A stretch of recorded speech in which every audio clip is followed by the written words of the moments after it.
இப்ப என்ன இங்க முக்கியமா கவனிக்க வேண்டிய விஷயம் இந்த ஜான் ட்விட்டர் விஷயத்துல அப்படின்னா, ஆதவ் எந்தெந்த அமைச்சரவையில் இருக்காரு, விளையாட்டுத்துறை மட்டும் அவன் ஃபோக்கஸ் பண்ற மாதிரி காமிப்பாங்க.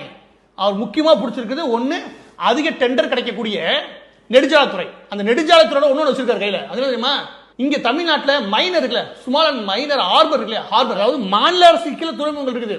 17 துறைமுகங்கள் தமிழ்நாட்டுடைய ஸ்டேட் கவர்மெண்ட் கண்ட்ரோல் வருது. இந்த 17 துறைமுகம் வச்சிருக்க எவனோ அவன் தான் கடத்தல உச்சத்தில் இருப்பான்.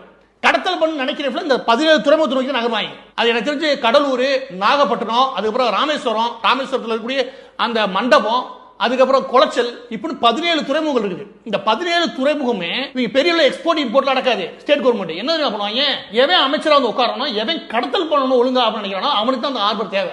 இப்ப ஜான் ட்விட்டர் என்ன பண்ணிருக்கான், பார்டர்ல அதாவது கோஸ்டல் ஏரியால ஸ்மக்லிங் பண்றான்.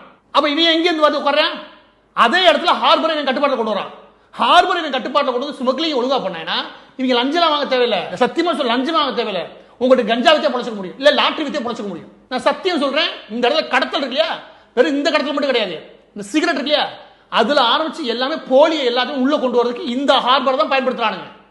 அதுல ஆரம்பிச்சு தங்கம் கடத்தல் இருக்கு இல்லையா, தங்கத்தை தேவையில்லாம இதுக்கு விமானத்தில் கடத்திக்கிட்டு அதுக்கப்புறம் கடவுளையா கடத்த வேண்டியதானே. இவங்க கடத்தல மட்டுமே வச்சு சம்பாதிச்சிட முடியும். இவங்க நெட்வொர்க் அப்படி அது கரெக்டா ஆதரவு வந்து எதுல பிடிக்கிறான், அந்த ஹார்பர் தன் கட்டுப்பாட்டில் கொண்டு வரான். இவன் என்ன நல்லாட்சி பண்றதை கொண்டு வருவாங்களே, இவன் குடும்பம் இருக்கிற வரலாறு என்ன.